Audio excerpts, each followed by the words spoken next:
for my presentation. I know that I'm last. Sorry. Okay, so I will maybe start from the beginning. I'm Łukasz Bajsarowicz. I'm working as a backend developer, and I'm working for a French company Cyclad. This year, I was one of the 3 first Magento certified professional developers in Poland, one of the exactly 27 in the world. And I'm also into Magento contribution. I really like working with Magento code, especially fixing small stuff there. 2 years ago, I passed the certified PHP engineer. That's all about this formal stuff. Personally, I'm just training with my dog, and it doesn't matter, so we'll skip later. Today I want to talk to you about composition. Composition in the context of 8 years of Magento evolution. And some of you may notice that, Magento One was released in 2007, and we have 2018, so it's not 8 years. So I will start with the fact that Magento is usually the background of some difficult memes, and you may know some of them, like clean cache, reindex, and remove var generated, etc., or others like did you edit the code. And it was like this previously. Magento was really difficult to work with, because sometimes when you expected it will behave some way, it behaved completely different way.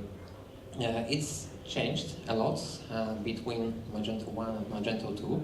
So we started with March 2007 with Magento 1, which was developed by Pavilion. And it was released like internal project, published outside to be used as an e-commerce framework. And we had some features in Magento 1, like its smart autoloader, that in these times it was quite popular to load classes manually, or do something else, like use standard PHP libraries to load the code and to just extend the code. But it worked the way that we had core code that could be overridden with a special name conversion with community extensions. But if community extensions had to be overridden, then we used local extensions. But lazy programmers were doing their job by copying whole modules from core to local and edited the source code to get the feature done. And the job was done, but what about the cost of change? So we also had this mage singleton in Magento 1. So everything you wanted to do, like log the events in Magento 1, you did it with mage singleton. Even if you wanted to use model, you used mage get model. And helpers, the same. You used all that time you used singletons. So all that stuff you've done around the Magento 1 was around this singleton, which was mage. And for me, it's a huge problem. Fortunately, it's Magento 1, but there were some more issues. When you wanted to just extend the original model and add some extra method, the most agreed responses on Stack Overflow was to extend the core model, and then in your own local directory just extend the original class, original model, and add the feature you needed, or override the method you wanted to change behavior. And even if you wanted to have lightweight model that is completely separated from Magento, to use it as a model, it was recommended to use Mage core model abstract. So it was always inheritance. And even for helpers, that helpers are expected to be completely stateless. We had some abstract helper to inherit, to use, to create your own helpers. So as you see, we have inheritance almost everywhere.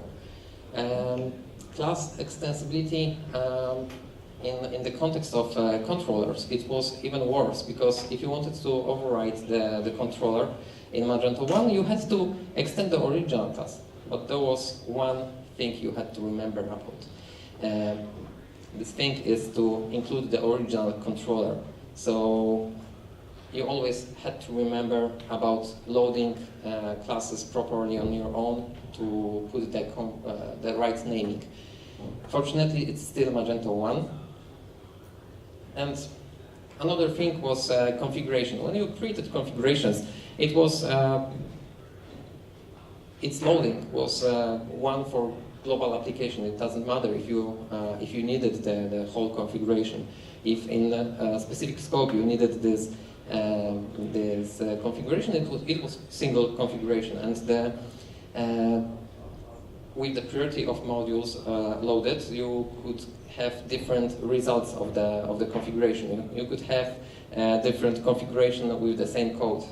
It's depended only on how you loaded, in which order you loaded your modules.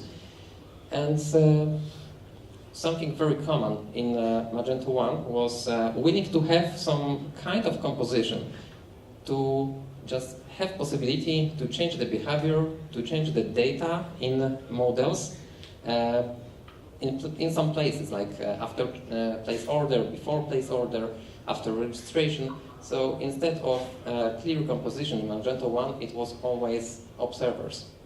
So it was something very common. If you check for recommendations for Magento One on Stack Overflow, it's still the most recommended solution to just use observers to change data that comes to observer. So this is one of the memes. Very common was to just due to problems with inheritance, with changing the code, people just changed the core code and just left the project with changed core. So after that, you were unable to update your Magento anymore, because it caused more problems than benefits. And in November 2015, we got Magento 2, and it was exactly 8 years.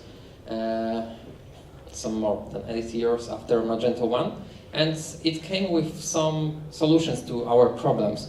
And I'm standing here because my mission is to just show you this several stuff that changed a lot after Magento 2 was released. Firstly, I want to mention a guy. I expected he would be there, but he's not. Igor Miniailo, which is Magento 2 architect, and he was one of the guys responsible for Magento MSI project that was mentioned several times today, and it is really important for Magento community. He mentioned that developers should understand that Magento 2 way of doing things is actually object-oriented programming way of doing something. We didn't invent a wheel. We just try to follow good OOD practices. And that's something I want you to remember, that if you were working with PHP, and there are some good practices in PHP, Magento is not the exclusion. This is not the place where you can give up with these rules. Magento is the place where we should work with the best PHP practices, you know. And first thing, for me, the most important is autoloading the classes, because now you can use namespaces, and these namespaces should follow PSR, which is a standard recommendation from PHP. That's why now the loading of classes is much easier, and you can expect what will be loaded, in which order. And programming best practices are defined in DevDocs. That's something new also. Previously, we had no clear documentation for Magento One. For Magento 2, it's completely different because there are also good practices, there are recommendations for developers. I also contributed in first quarter of this year to documentation. I was one of the 5 most active contributors to documentation. And I can say that it's really good right now. It goes better, but it's really good right now. So you should take a look at it. You should get around to the evening beer and read it a little bit. Another thing is dependency injection. So dependency injection is something very popular from other frameworks, especially known for Symfony developers who are in love with dependency injection. In Magento 2, it was introduced a very specific way, and you can inject different libraries, different classes to your class if you need them. Very easy, and it's done by constructor. Sometimes you can do it by setters, but the most popular way is constructor. And then you have access to any class you need, using not only the specific class name, but also using interfaces or factories, or even virtual classes that are new to Magento 2. And something that I really like in Magento 2, I know I like a lot in Magento 2, but it's something that changed the concept of working with Magento 2, is service contract. Service contract is changed with architecture of developing extensions. Instead of calling directly the methods of the classes, you can prepare the interfaces that describe the way that modules communicates with external classes, and thanks to that, you can predict which methods will be called from the outside. You can behave a specific way, preparing these interfaces, implementing these interfaces. And these preferences, these interfaces are implemented by preference, by writing classes, for sure. But we define which interface should be used, which class should be used for this specific interface, with preferences that we set in di.xml in this specific module, or in other modules if you want to override them. And you can also inject the specific implementation for with dependency injection, and that's what I want you to remember. Unfortunately, it's put down on the bottom of the screen, so some of you may not see it. However, it's something not known for, let's say, lots of developers. So I want you to remember that if you have a constructor with arguments that you can pass to it, you can override the setting for this specific one of the attributes with custom implementation. It doesn't have to come from preference, it can be overridden. And thing which is related, mostly in Magento 2, related with this composition, is introduction of proxy. It's interceptor design pattern, which allows you to put before and after each public method execution your own code. So I created some graphics to explain that if you have some vendor module class and it has public method execute, you can execute something before it, you can execute something after it, but you can also use around method that by design, should be used only to break the original method execution, to conditional break on the original method execution. So that are powerful tools that are really answer to the needs of composition in Magento. In Magento 1, it was recommended to use observers. In Magento 2, we have plugins for most of the stuff. And to change any data, you should use plugins, not observers anymore. So the thing I want to mention, I didn't put the code there because it's something that is difficult to show the example. However, thing that changed is also writing automated tests. With dependency injection, with preferences, you can just prepare the requirements of your class that you test, but you can easily inject through the constructor the mocks, the stubs, and then perform tests with your custom mocks. So it's something that changed from Magento 1, where testing was big challenge. And configuration in Magento 2 is not so heavy like in Magento 1, and that's something I see in my professional work, that some of the developers are not aware that they can split configuration to specific zones. In etc directory, in your module, you don't have to put everything like to put di.xml, to put config.xml in etc. You can create subdirectory inside this etc to specify the zone that is applicable to this configuration. And for example, if you are creating system.xml, which defines the look and feel with admin panel, you shouldn't create it in etc. You should create it in admin HTML, because it's not necessary to have it globally around the application. It's better to have lightweight configuration specific for admin HTML. It's the same for web APIs.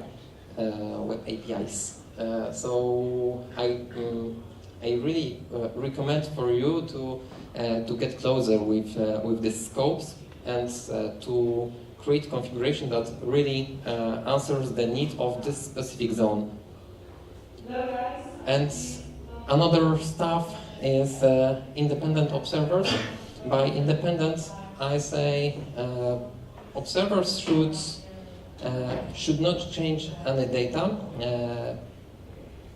Wait a second. Yeah, so, sorry, stressed.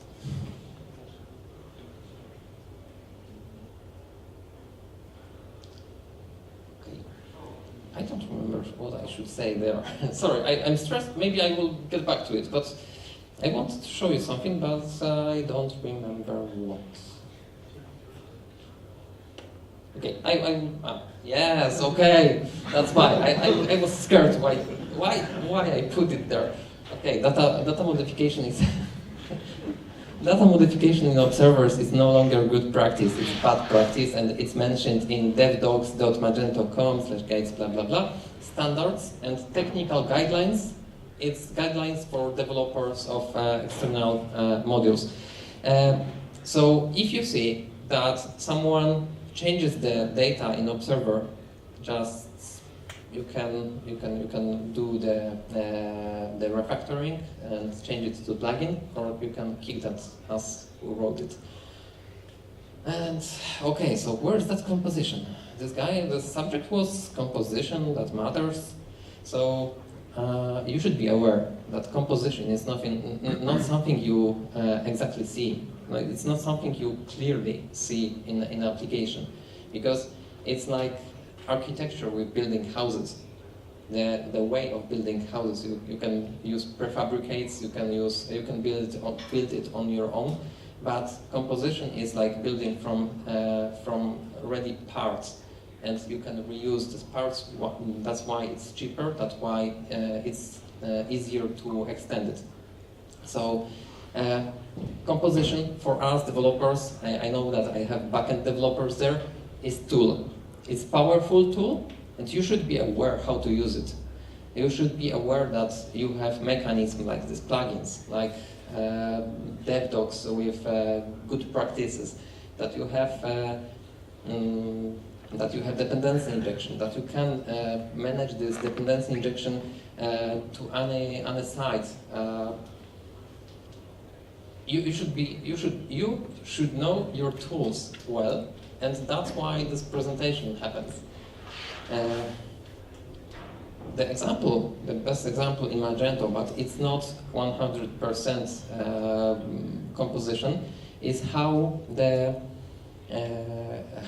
ORM model works in Magento, because instead of inheritance in this blue part, which is service contract, and this yellow part, which is business logic, there is no inheritance between them. So you can replace an element of this, and with preferences you can override them. And the same for resource model, which is responsible for pulling the data from database. You can replace them and just use the preferences to override them.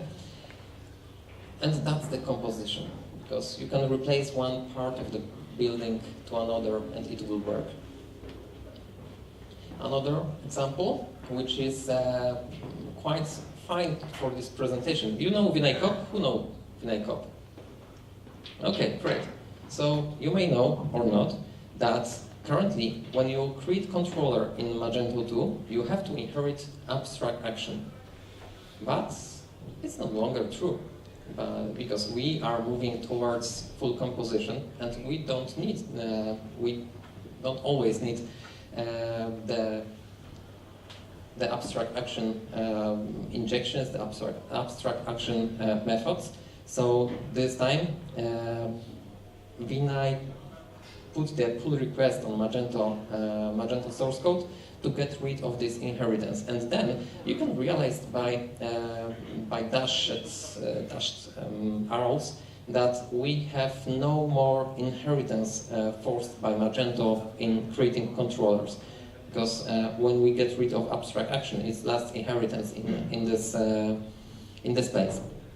So we are getting rid of this legacy, of this inheritance legacy. So we may see I even put the pull request from Vinay about this change. And you should be aware that in 2.3 you will no longer need to inherit abstract action to create controllers. That's another tool in your hands, another powerful tool where we focus on performance, on backend performance, because not much classes will be loaded during the action. And I want to mention something that is really important, because if you see that there is a weak part in Magento 2, you can contribute. Last time when I showed this presentation on PHPers 2 months ago, the numbers were much lower, like 4,000 issues closed. So you may see that in these 2 months, developers focused to change the architecture in more than 1,000 cases. So that's something powerful. So if you see as a developer that something should change in Magento, don't blame Magento team. Don't say Magento sucks. Just do it yourself. And if you haven't been, join the contribution day. And to finish, I want to show you. That's probably my slide. Yeah, that's my last slide. I want to show you that recently Meet Magento became Meet Magento Association, so that's a formal change. For us developers, the most important are bottom 3. We have certification. Certification is, if you've been in the morning on Alex's presentation, certification is best way to reorganize your knowledge, to just systematize your knowledge. And I recommend you, even if you are not going to pass it for the first time, just prepare for the examination, for the certification. You will find out that it's great fun by finding out how Magento works in Magento 2. And last stuff, I don't see Gise here.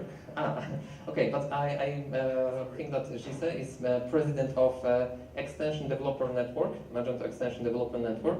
It's an organization that focuses on implementing the quality and the rules of Magento development. So if you look at their GitHub, they prepare you ready-to-use rules in your project that you can implement in your continuous integration tool to check if your code is good enough to be Magento extension. And that's all. I hope that these tools that I mentioned will be useful for you, and we'll meet another year and you will say that's something changed in your work.